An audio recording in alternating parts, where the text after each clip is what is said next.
आपके सामने कुछ महत्वपूर्ण समाचारों की प्रस्तुति कर।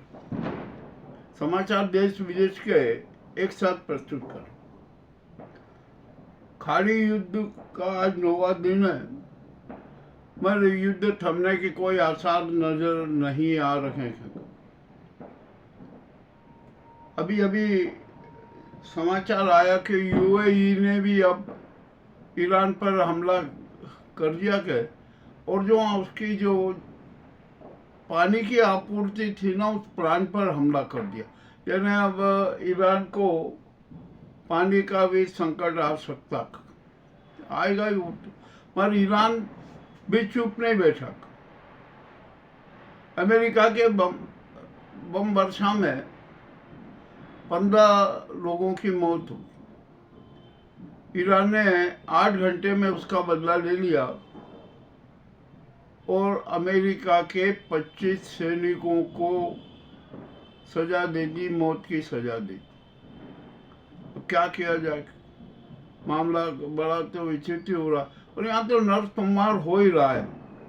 हर तरफ से नरसंहार हो रहा है। ईरान से भी जो हमले हो रहे हैं उसमें भी मौत हो रही है। इजराइल जो हमले कर रहा है उसमें भी मौत हो रही है। अमेरिका जो हमले कर रहा है उसमें भी मौत हो रही है। अब तो मामला बड़ा गंभीर होता जा रहा है। और ये जो खाड़ी युद्ध है ना, अब ये लंबा चलने की संभावना। ट्रम्प भी मान नहीं रहे, उनकी अपनी सनक हो गई है। वो कुछ न कुछ बोलते रहते हैं, बार बार न जाने कौन कौन से बयान देते रहेंगे। अभी अभी कुछ सूचना मिली है कि जब ईरान से जो हार मिली है ना, उसका बदला लेने के लिए अब वे ईरान में गृह युद्ध की तैयारी कर रहे हैं कि ईरान में गृह युद्ध करवा दो, ईरान आधा हो जाएगा। देखते हैं अब क्या होता है क्या नहीं होता है। अब अमेरिका कुर्द लड़ाकों को भी उकसा रहा, उन पर भी डोरे डाल रहा है कि अब आपको ईरान के खिलाफ मैदान में उतरना है। अब कुर्द लड़ाके मैदान में उतरते हैं या नहीं, ये अभी स्पष्ट नहीं हो पाया। अब तो विश्व में शांति की तो कोई आसार ही नजर नहीं आ रहे। आखिरकार ये नरसंहार कब तक चलता रहेगा? अब तो मामला बड़ा गंभीर होता जा रहा है। फिलिस्तीन को लेकर तो और ज्यादा स्थिति बन गई है। ईरान और सब ये है ना, एक साथ हो गए हैं, मुस्लिम राष्ट्र भी से हो गए, और विश्व के 142 राष्ट्र फिलिस्तीन के पक्ष में है। अमेरिका और उनके उसमें मात्र सिर्फ 12 राष्ट्र। तो अभी फिलिस्तीन की भी जीत हो रही है। फिलिस्तीन को एक स्वतंत्र राष्ट्र मान ही लिया जाएगा, ये संयुक्त राष्ट्र संघ में भी अब कंफर्म हो चुका। अब आखिरकार ये युद्ध रुकेगा कब? ये मामला बड़ा विचित्र है और ये युद्ध रुकना नहीं है। अब तो ट्रम्प को भी है ना, युद्ध अपराधी घोषित करने की मांग हो रही है। देखते हैं कब युद्ध अपराधी घोषित किया जाता है। और ट्रम्प भी अब बड़े गड़बड़ाए हुए हैं, वे भी विचलित नजर आ रहे हैं। एप्स्टीन फाइल का जो नए नए तथ्य सामने आए ना, उससे तो ट्रम्प की और इज्जत ही खत्म हो गई। अब ट्रम्प की कोई इज्जत नहीं बची। और एप्स्टीन फाइल में जितने भी लोगों के नाम है ना, सब के सब बदनाम हो गए। उनकी इज्जत मिट्टी में मिल गई। अब तो उनकी गिरफ्तारियां होगी, जो जिस राष्ट्र के है ना वहां पर उनकी गिरफ्तारियां होगी। हो नहीं तो क्या किया? अभी अब अमेरिका भी बड़ा संकट में, आर्थिक रूप से भी संकट में आ गया है, शस्त्रों से भी संकट में आ गया है, और उसके शस्त्रों की पोल भी खुल गई।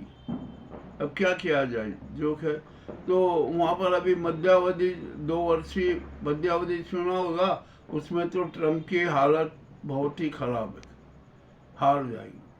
चलिए, अब यहाँ पर अभी बहुत विचित्र बात चल रही है कि ट्रम्प को अब त्याग पत्र दे देना चाहिए, खुद ही त्याग पत्र दे देना चाहिए। और वे तो अपना अपना डींग आते जा रहा है कि यदि इस बार ईरान को परास्त नहीं किया ना, तो अगले 10 वर्षों में जो भी अमेरिका के राष्ट्रपति बनेंगे ना, वो भी ईरान को नहीं झुका पाएंगे।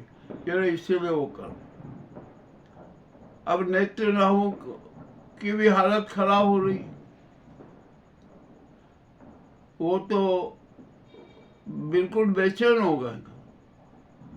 और ईरान ने नेतन्याहू और ट्रम्प की मौत का फतवा भी दे दिया, जारी कर दिया। अब किस तरह से क्या होगी क्या नहीं होगी, मामला बड़ा विचित्र है।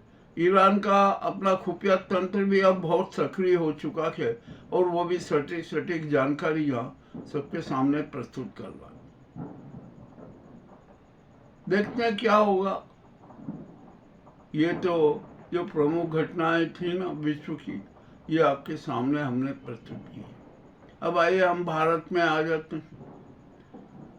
कल से बजट सत्र का दूसरा सत्र शुरू होगा।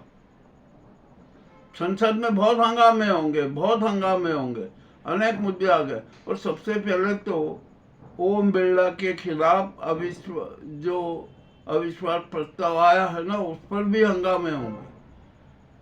जिस ममता जी ने प्रस्ताव पर हस्ताक्षर नहीं किए थे ना, वो भी अब मैदान में उतर गई है, वो भी ओम बिरला के खिलाफ हो।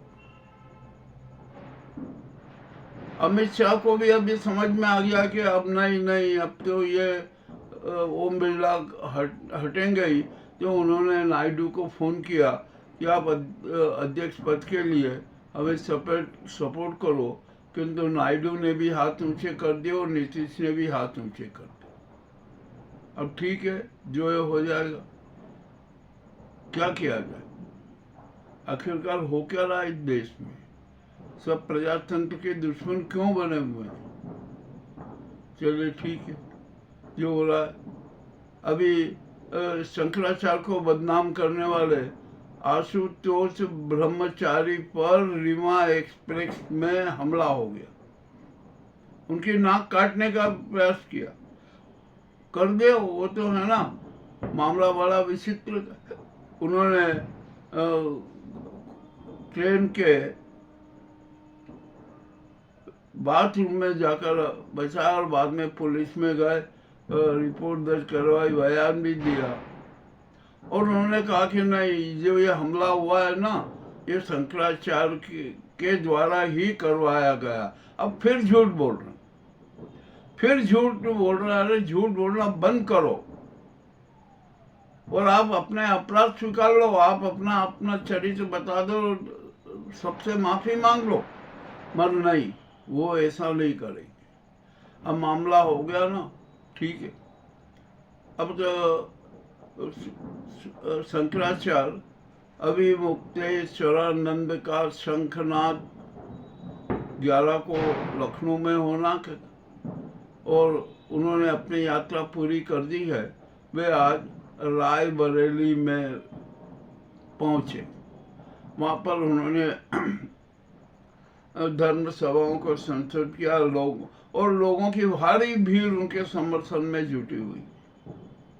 ठीक है भैया, हो जाने दो, अब क्या किया जाए क्या नहीं किया जाए। और आज एक बड़ी अच्छी बात भी आई कि आज रंगपंचमी पर्व पर देश के अनेक प्रदेशों में रंगोत्सव मनाया गया। बहुत अच्छे तरीका माहौल रहा। वैसा ही माहौल पूरे देश में होना चाहिए। प्रेम के रंग में सब रंगे हुए नजर आना चाहिए, राष्ट्रवाद के रंग में सब रंगे हुए नजर आना चाहिए। ठीक है भाई, जो चल रहा। और माह रमजान का पर्व भी चल रहा है। ईश्वर की वंदना की जा रही है, ये तय है। और कट्टरता के साथ ईश्वर की वंदना करने का ये माह है। अच्छा हो रहा था। ठीक है, अब आ जाइए हम और आगे बढ़ते हैं।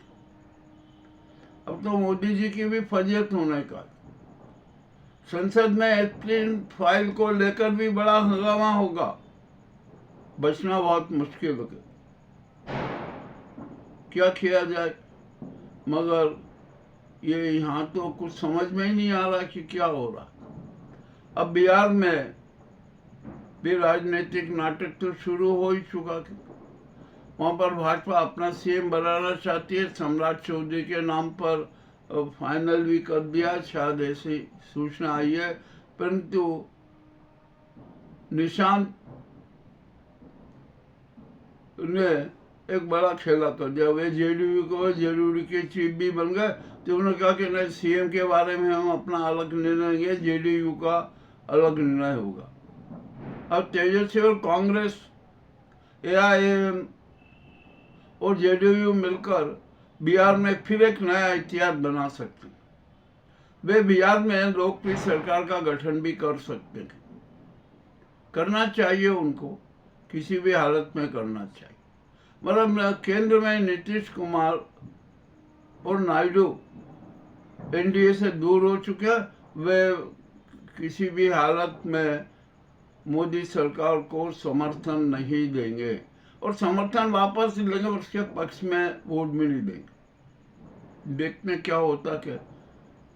कल 9 तारीख है, बड़े आक्रामक समाचार मिलेंगे। समाचार तो बहुत है, सबकी प्रस्तुति करना भी बड़ी दिक्कत है।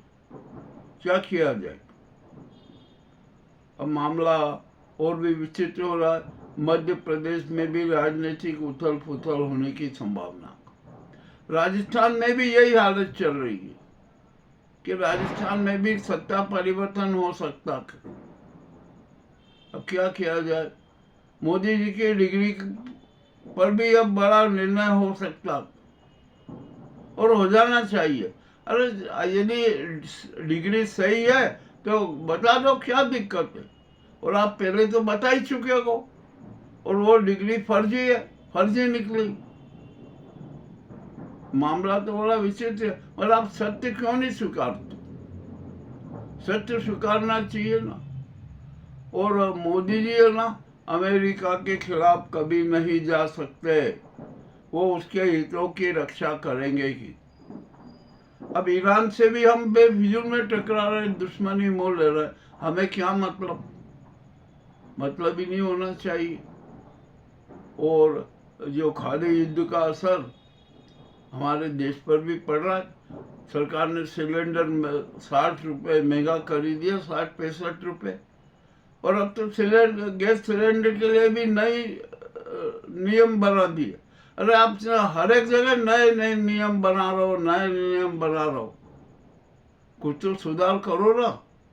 मगर नहीं, अपनी राजनीति और नए नए इवेंट देकर देश की जनता को भ्रमित करना उनका लक्ष्य बना हुआ।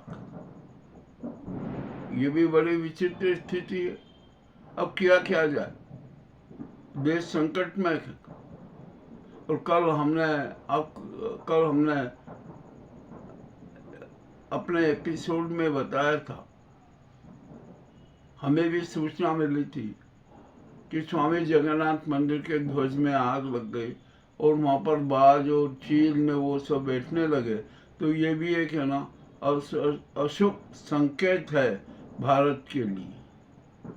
अब तो मामला बड़ा विचित्र हो गया कि देश में एक नई क्रांति की जरूरत है, परंतु दिक्कत है कि नई क्रांति के लिए तैयार क्यों नहीं हो रही। जनता तो आ रही है, परंतु नई क्रांति का नेतृत्व करने वाला अच्छा कोई व्यक्ति नहीं आ रहा है। राहुल गांधी खूब प्रयास कर रहे हैं, अच्छा प्रयास कर रहे हैं, मगर उनके खिलाफ भी षड्यंत्र रचे जा रहे। अब क्या होगा क्या नहीं होगा, कुछ नहीं कर सकते।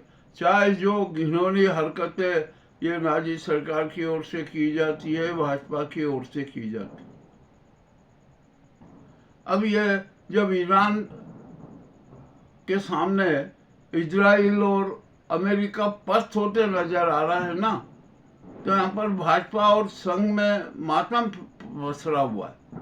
अरे होगा वो, अपने को क्या मतलब, मेरे को आपसे कोई संबंध है क्या इजराइल का या अमेरिका से? तो आप मातम मना रहे हो, आप दर्द वो करो, हो गया वहाँ पर जो हो रहा है वो तो हो जाएगा। और ईरान अब पीछे हटने वाला नहीं है। उसने घोषणा कर दी है कि हम 6 महीने तक युद्ध लड़ सकते हैं, कोई दिक्कत नहीं है। और अब तो अपने नए नए हथियार और वो फेंक रहा। मामला बड़ा विचित्र हो गया है, क्या किया जाए क्या नहीं किया जाए। अब तो विश्व की जनता हलाकान की, और एक बात तय हो चुकी है कि अरब से अमेरिका के पांव उखड़ चुके हैं। अब वो अन्य तरीकों से अरब में अपने अड्डे बनाए रखने के लिए नई नई राजनीति करेगा। जैसे यूएई ने आज उकसाया ना कि ईरान पर हमला करने के लिए, तो हो सकता है कि दो तीन अरब राष्ट्र ईरान के खिलाफ सैनिक कार्रवाई की घोषणा कर दे। जो भी होगा सब सामने आ जाएगा। जो आज के देश विदेश के जो प्रमुख समाचार हैं वो आपके सामने प्रस्तुत है। आपको कैसे लगे मुझे अवश्य बताएं। हम सत्य के प्रति समर्पित हैं और किसी के दर में नहीं है। हम संविधान के प्रति समर्पित हैं, कट्टर राष्ट्रवाद के लिए समर्पित हैं, सत्य के प्रति समर्पित हैं, सनातन धर्म के प्रति समर्पित हैं, मानवीय मूल्यों के प्रति समर्पित हैं, विश्व शांति के लिए समर्पित हैं। और हमारा ये संकल्प तो कभी डिग नहीं सकता, मिट नहीं सकता। हम तो संविधान के प्रति भी बड़ी आस्था रखते हैं कि सब कुछ हमारा समर्पण है राष्ट्र के लिए, समाज के लिए।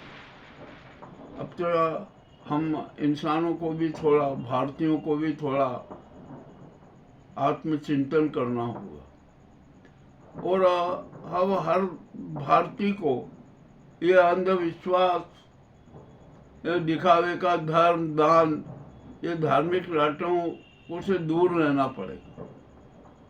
यदि हम दूर नहीं हुए ना तो हम और बर्बादी की ओर चले जाएंगे। हम तो साफ स्पष्ट कहते हैं कि आत्मदर्शन कर लीजिए, आत्मचिंतन कर लीजिए। सत्य आपके सामने खड़ा होगा, सत्य ईश्वर है ना, वो आपके सामने खड़ा होगा, पर आप अपने सत्य से डरते हैं। यह भी एक बड़ी समस्या है। और इस देश के साथ तो एक विश्वासघात की भी समस्या थी। अब किसमें विश्वास किया जाए ये भी बड़ा संकट की बात आ गई। ठीक है, अब ईरान में एक बहुत बड़ा कदम हुआ। खमेनी की हत्या